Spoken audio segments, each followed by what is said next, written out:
Hello, tubers and tubettes. This is Dave Dixon up in Northern California. And I just got a message asked to me, and I'm not offended by it at all, but one of my viewers was asking me if I ever had Bell's palsy. And I know he's addressing the droopiness to my face. And I would rather people think that it's something like Bell's palsy than a stroke. And the reason is a stroke, high blood pressure and things that lead to a stroke, might be a health, condition that I could have resolved, but I just ignored it and I ended up getting a stroke. So that's not what my face droopiness is about. I had Bell's palsy, and Bell's palsy is a condition where the nerves going to your face to control your facial muscles become infected or damaged, and so it paralyzes like one side of your face.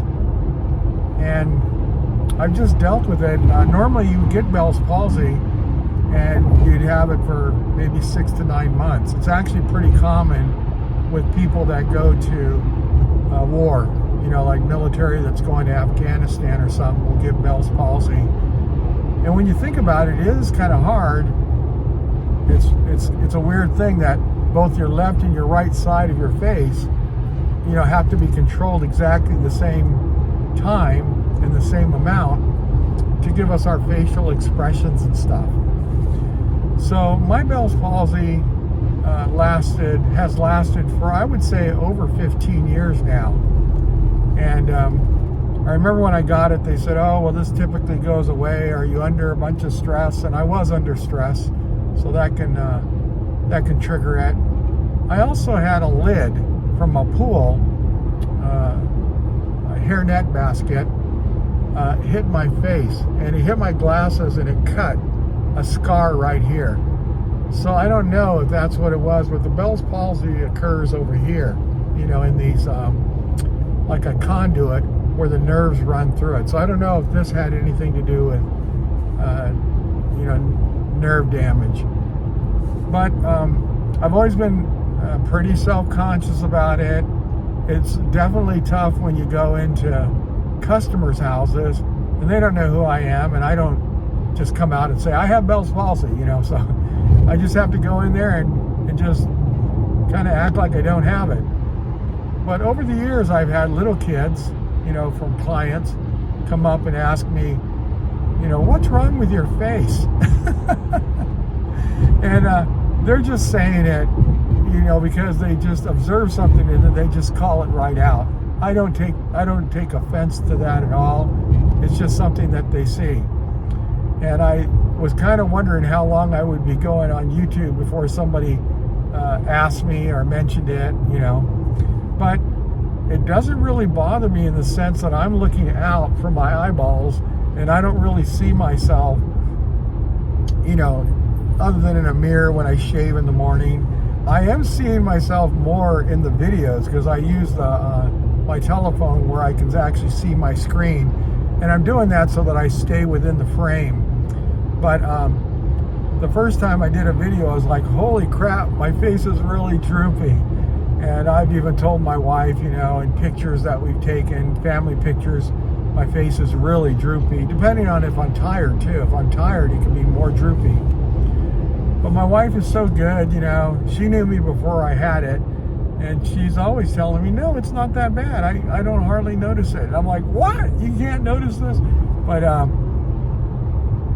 she loves me like I am, so that's probably good. It would be really hard if I was getting into the dating scene. I'd probably have to start the date off like that or let them know ahead of time, because I'm sure some people wouldn't even want to be with somebody that has that, that facial problem. But luckily for me, I've been married for 36 years and my wife loves me like I am. My customers, I always wonder if maybe I'm not getting as many sales as I would normally get if I was a really good looking, blonde haired, blue eyed, white guy, But I guess I'll never know that anyway. I've always been top sales wherever I have been, and I don't worry about it. Other than doing YouTube, I really never see my face like this, like I have recently. And then looking at some of the videos when I go to upload them onto YouTube, to me, sometimes the face can be cringeworthy. But we all have things that we wish were different. Maybe, losing your hair is another one. Maybe your eyesight. Maybe you have pimples. Maybe you have not a nice looking face. We all have these things that we're given, and we have to deal with it. We have to find a way to deal with it. And I guess one good thing about it is I'm pretty unique. Nobody looks like me. You say, oh, it's the guy with the droopy face. Oh, yeah, I know who that guy is. So I never let it bother me in sales. And I just came from a meeting right now. Totally did not even enter my mind until I looked on my one of my comments, and then that's why I thought, well, I'm just going to make another video. I had already made one, but I'll make another one, just to let people know. Now, my eye had gotten so droopy at one point that they had to put a gold weight inside my eyelid, and that was to hold my upper eyelid down, because I remember when my daughter was still at home, she would say, Dad, when you were sleeping last night, your eye was open.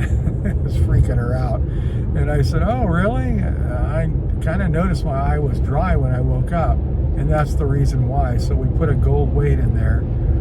And then I've had my eyelids have been cut back because they were really hanging on really bad. And so there's another eye surgery, that I had. And then I just recently had another one where they pulled this back right here. They just pulled this little bit back so that my eyelid on the bottom would kind of go back into the eye. So I've always had issues with it. And other than looking in the mirror when I'm shaving, and even when I'm looking in the mirror, I'm kind of focused on the lower part of my face because I'm shaving. I don't notice it as much, but a lot of times my wife and I will have a picture on a cruise, or we'll be on vacation or something, and then when I see my face, I'm like, oh, God. And I go, well, look at my face. And my wife was always quick to say, no, it looks good. I think it looks really good. So I feel like I have a good side this way, this side of my face. And then this side of my face has got the droopiness, so that's my bad side. So even when we take pictures at Christmas or whatever, my wife knows that I'm always going to try to stand this direction so that you don't see the droopiness. But hey, everybody has problems. And I mean, my problem is right there, right on my face where I cannot avoid it. And so it's made me get around it. I think by having a better personality, a better way of looking at things, I don't let things bother me. I have people say mean things to me sometimes, but I don't even take it personally because I'm just thinking they're having a bad day. So it has made me a different person, all my things that have happened to me. But I am glad that somebody asked about it, and I'm happy to explain it again, and then I'll post this. And I hope if you have Bell's palsy, you've learned to work around it. I hope you haven't had it as long as I have, because it's supposed to last 6 to 9 months. But I always say, yep, I've had it for 15 years, and I'm just lucky that way. I mean, the alternative is I could be dead. So it's better to be alive with Bell's palsy than to be dead, and then nobody cares what your face looks like. So, have strength in who you are and what you are. You're a little overweight, or you're too short, or too tall, or all these different things that we use to compare each other and categorize each other. We're all here trying to get along the best way that we can.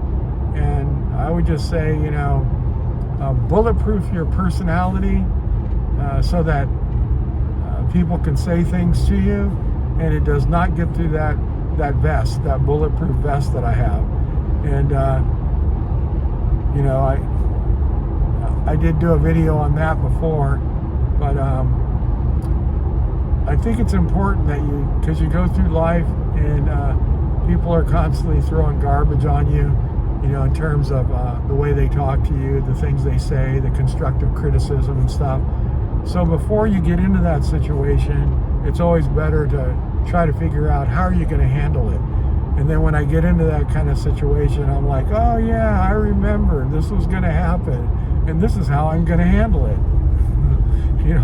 My mantra is I refuse to take criticism from somebody more screwed up than myself.